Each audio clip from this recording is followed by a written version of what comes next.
Alors cette année, alors bonsoir à tous. Je vois qu'il y a des noms, qui étaient déjà là, dans le chat, des noms qui étaient déjà là, lors de mon passage, c'était en février.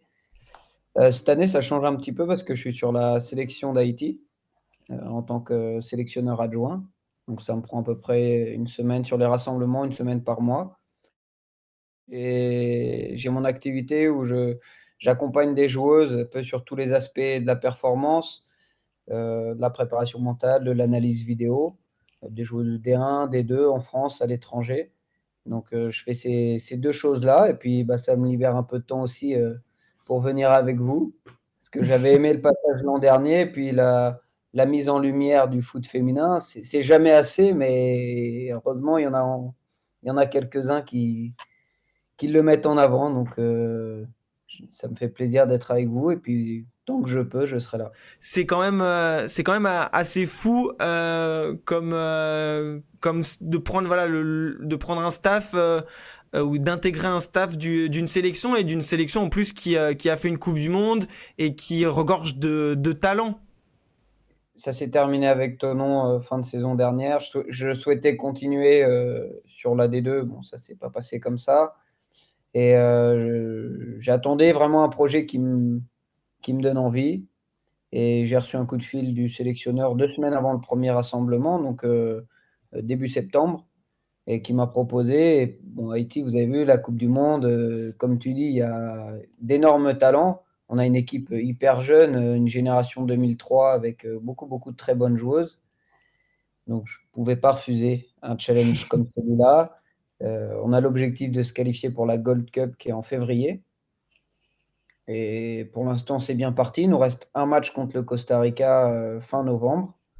Et ben, on va tout faire pour rester devant le Costa Rica, parce qu'on est 3 dans la poule.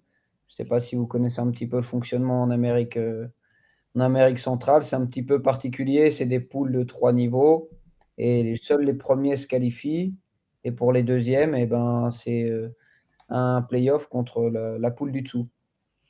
Donc pour l'instant, je vois il y a des Lyonnais dans le chat, on protège votre joueuse. On fait tout ce qu'il faut pour qu'elle vous apporte et elle nous apporte aussi et surtout à son pays parce que nous, on n'est pas haïtiens, mais voilà, c'est vraiment une super joueuse et puis, on fait tout ce qu'il faut pour que les joueuses de D1 arrivent, dans les meilleures conditions possibles. Mais c'est vrai que là, j'ai mis la page de la fédération et pour revenir rapidement sur l'actualité parce que tu reviens tout juste là d'un rassemblement avec la sélection.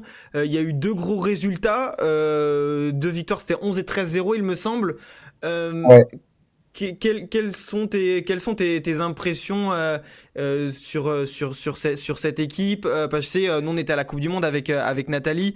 Haïti a impressionné. Tout le monde ne parlait que de Melchi, voilà, des joueuses qu'on ne connaissait pas. On apprend à les découvrir en D1 parce que c'est vrai qu'on a Bati Baloui, on est Mon désir aussi Ouais. qui évolue sur les pelouses en France. Euh, quelle est ta vision là des premières semaines et des premiers mois sur le football haïtien qui, j'ai l'impression, est en pleine croissance et en plein développement et qui est un football assez spectaculaire? Bah, il y a beaucoup de très bonnes joueuses parce qu'ils ont des académies où bah, le foot est roi à Haïti, chez les gars ou chez les filles, vraiment tout le monde joue au foot et il y a une grosse partie des joueuses haïtiennes qui partent en université, en fait. Elles vont aux États-Unis et il y a une autre partie qui va surtout en France. Donc nous, on se retrouve avec, une sélection qui peut être riche parce qu'on a des joueuses, des binationaux qui sont, sur le territoire américain, nord-américain et beaucoup de joueuses en France comme là, il y a la jeune, on voit sur la photo, la jeune Joséphine qui est en U19 nationaux, à Lille. Elle est pas encore dans le groupe D1 de match, elle s'entraîne, avec eux. Voilà, il y a des bonnes choses partout, en fait et bah, on essaie d'en louper aucune. Ils ont fait, malheureusement, ils sont pas sortis des poules, à la coupe du monde. Ils auraient pu, ils avaient les qualités et puis je pense qu'il leur a pas manqué grand chose parce que le premier match contre l'Angleterre, c'était vraiment très intéressant Et puis là, bah, on a vu, premier rassemblement contre le Costa Rica. C'est vraiment, culturellement, elles sont super ces filles-là. C'est vraiment un cadeau, hein, à gérer, dans la discipline, dans l'énergie qu'elles mettent. C'est très facile dans la gestion. Et puis, bah, on a des super joueuses, vous les avez citées. Il y en a 5 en D1, Rose-Laure qui est au Havre, Ketna et Nerilia à Montpellier, Batsheba à Fleury et puis, Melchi qui est à Lyon.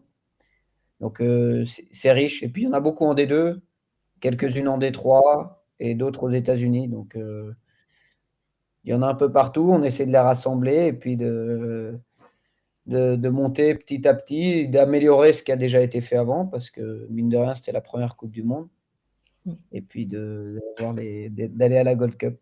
Et toi, d'un point de vue vraiment très personnel, quelles a été tes premières impressions? Parce que c'est vrai qu'on t'avait vu en tant qu'adjoint, même entraîneur, parce que vous aviez vraiment un vrai binôme à Thonon de D2, donc dans une idée de championnat. Et là, d'un coup, tu te retrouves avec une sélection. C'est quoi vraiment la différence dans ta gestion au travail et vraiment tactiquement? Comment t'évolues en fait là-dessus entre les deux? Alors c'est complètement différent parce qu'on a beaucoup moins de temps.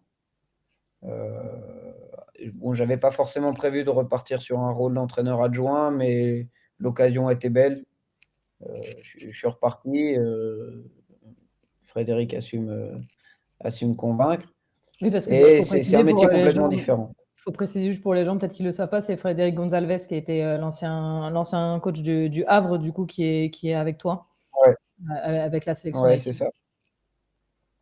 Et ouais, c'est un métier qui est complètement différent parce qu'on n'a pas de temps pour travailler. On est sur, récupérer les joueuses, juste après leur match, donc faut qu'elles récupèrent, faut qu'elles soient opérationnelles. On en a certaines qui ont pas pu jouer parce qu'elles avaient pas récupéré de leur match, du week-end, et on a très peu de temps entre les matchs. On a 2-3 séances pour mettre des choses en place, donc beaucoup de vidéos. Et puis, bah, on optimise la récup et de mettre les joueuses qui ont la meilleure forme et le meilleur niveau actuel. Donc oui, c'est complètement différent du métier d'être quotidiennement, tous les jours avec les joueuses, même dans la gestion, il y a beaucoup de choses qui changent. Et justement, c'est cette touche que tu vas essayer de nous apporter, et c'est quelque chose qu'on n'a pas. Donc, c'est aussi pour ça que je pense que pour vous dans le chat, ça va être intéressant d'avoir notre avis complètement extérieur à Nathalie et moi. Je sais que c'est quelque chose, je pense que tu connaissais à Thonon, des joueuses qui alternent entre les études, le travail, même je pense qu'en sélection, est-ce que tu en as aussi qui ont ce genre d'emploi du temps professionnel, pas que sportif. C'est naturel quand elles vont en université, elles ont ce double projet qui leur permet, heu, leur permet de jouer au foot à ce niveau-là, avec leur bourse universitaire. Puis en France après, bah, pour les joueuses de D1, c'est plus le cas, elles ont qu'une activité, encore que, il y en a certaines qui passent, des formations, qui passent leur diplôme. Mais bon, quand on arrive à ce niveau-là, globalement, ça reste quand même de plus en plus professionnel. Malgré tout, celles qui sont en université, c'est un double projet, et puis, les meilleures joueuses de D1, ça reste, bah, une fille comme Melchi, elle fait que ça, une fille comme Batsheba, elle fait que ça, et puis ça s'ensuit avec les joueuses de D1.